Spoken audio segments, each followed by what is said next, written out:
Halo, selamat pagi, salam 1, 2, 3. Yes, yes, yes. Terima kasih yang sudah menonton channel saya Indra 64, yang sudah dan yang sedang dan terima kasih yang sudah mensubscribe.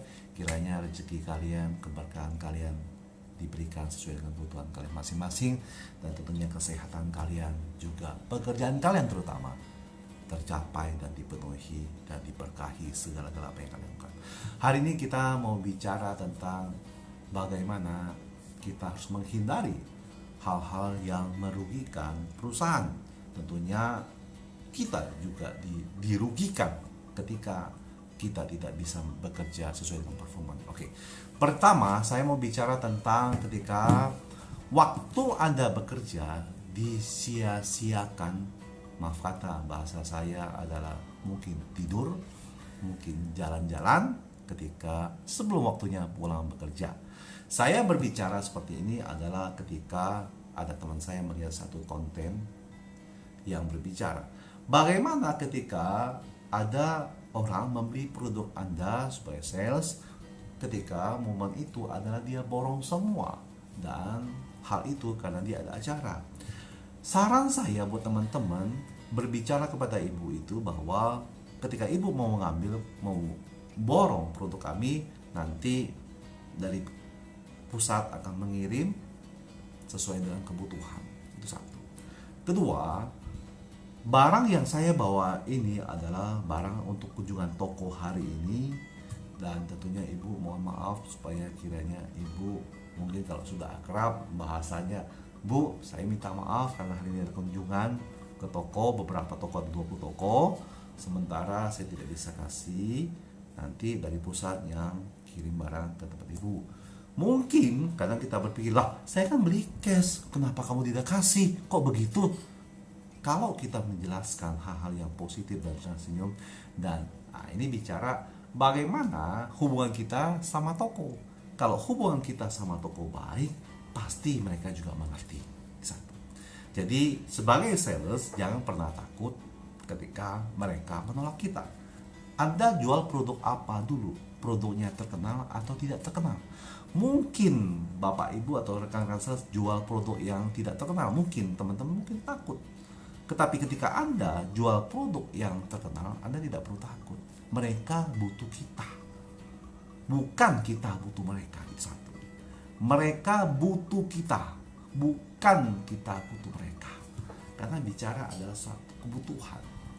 Zaman dulu ketika bicara untuk alat komunikasi cuma ada satu merek HP saja waktu zaman tahun 95 atau 96 97.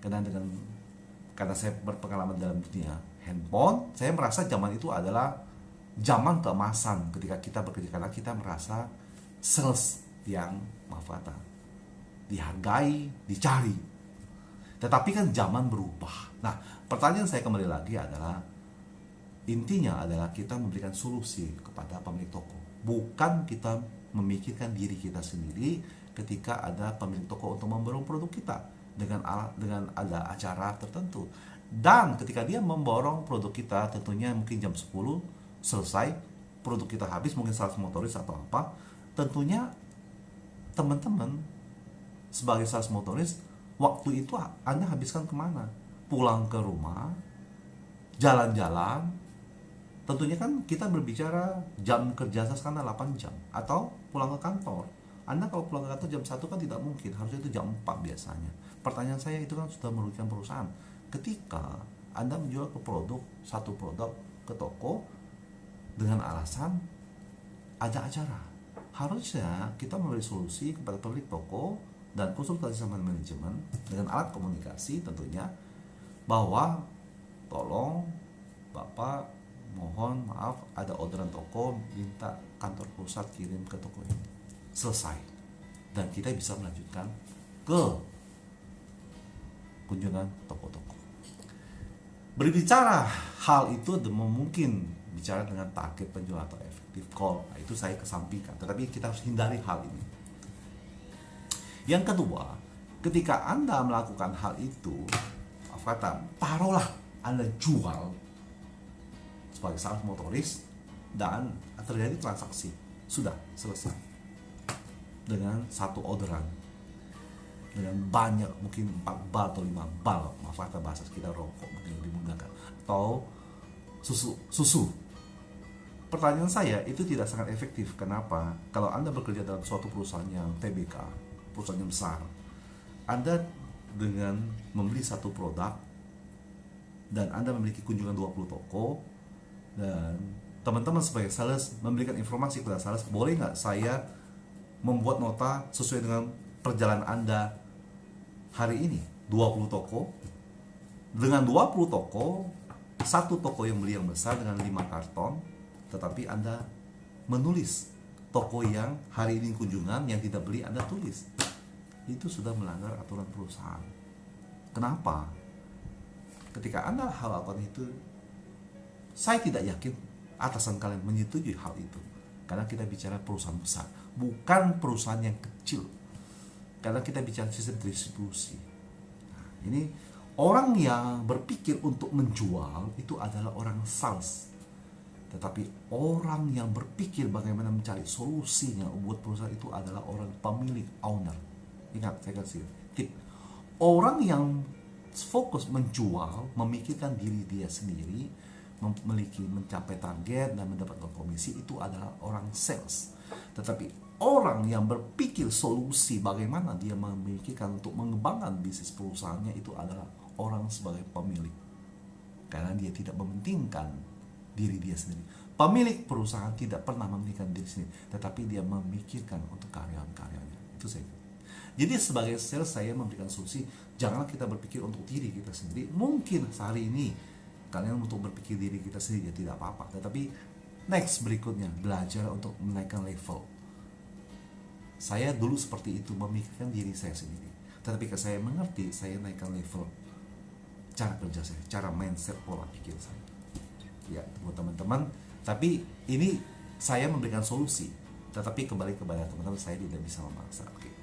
Ada juga bicara ketika Anda bekerja selesai, Anda mungkin jual, terus jam waktunya mungkin jam 10 transaksi, jam 11.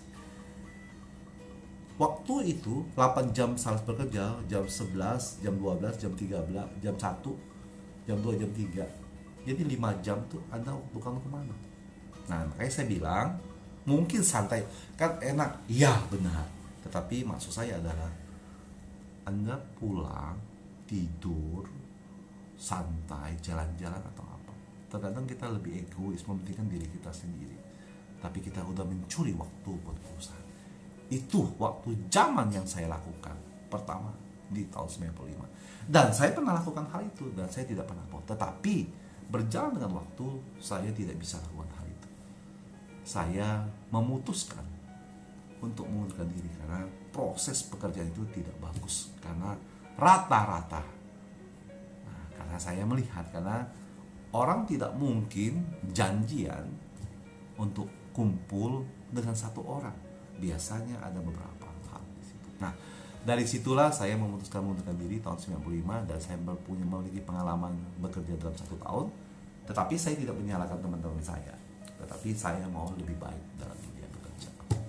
Dan saya mau bicara juga tentang bagaimana kita memberikan solusi, tentunya ketika Anda menjual produk Anda mungkin dengan cash, tiba-tiba Anda membuat nota dengan nama toko lain dan tidak sesuai alamatnya. Berbicara itu fiktif. Saya sarankan buat teman-teman, kita harus hindari hal itu. Lebih baik ketika Anda memiliki kunjungan 30 toko dan capai 15 toko, lakukanlah hal itu. Terimalah hal itu, karena disitulah kemampuan kita sebagai salesman. Ketika Anda memiliki 20 toko atau 30 toko sebagai sales consumer good atau rokok, apapun itu bidangnya, lakukanlah itu. Ketika Anda terima 15 toko hari ini Anda berhasil, terimalah 15 toko, karena disitulah kemampuan kita. Perusahaan juga mengetahui kemampuan kita sampai di situ. Tetapi berikutnya kita belajar dari atasan kita bagaimana solusinya. Mungkin hari ini 15, mungkin minggu depan 16, mungkin besoknya bisa 18, mungkin seterusnya. Nah, proses pembelajaran itu kita sebagai sales. Jadi sebagai sales tidak ada kata telat untuk belajar. Sampai hari ini saya masih belajar. tentunya saya belajar bagaimana untuk berpikir memberi keuntungan perusahaan, bukan saya mendapatkan hal-hal yang tentunya memberikan keuntungan buat saya, manfaat komisi, bonus, atau mungkin cuti, ya tidak, tapi bagaimana saya memberikan kontribusi buat perusahaan. Itu saja buat teman-teman yang harus kita hindari. Kira ini sangat bermanfaat buat kalian semua, dan jangan lupa dukung saya tuh dan juga subscribe. Kiranya kalian diberkahi, tentunya target penjualan tercapai, kesehatan kalian, dan jangan lupa tetap semangat, berpikirlah positif dan janganlah menyerah. Dan saya mau katakan, ketika orang menjadi sales adalah orang yang menjual, mencari keuntungan buat diri dia sendiri. Tetapi ketika Anda sebagai pemilik, owner, adalah Anda memikirkan bagaimana Anda mengembangkan usaha bisnis kalian sendiri sebagai sales, disitulah Anda sebagai pemilik, Anda sebagai bos suatu saat dalam perusahaan, Anda memiliki planning untuk jangka panjang memiliki suatu perusahaan. Itu saja, kiranya ini sangat membantu sharing saya, dan mohon maaf kalau ada salah, tetapi itu yang saya alami. Salam 1, 2, 3, yes, yes, yes.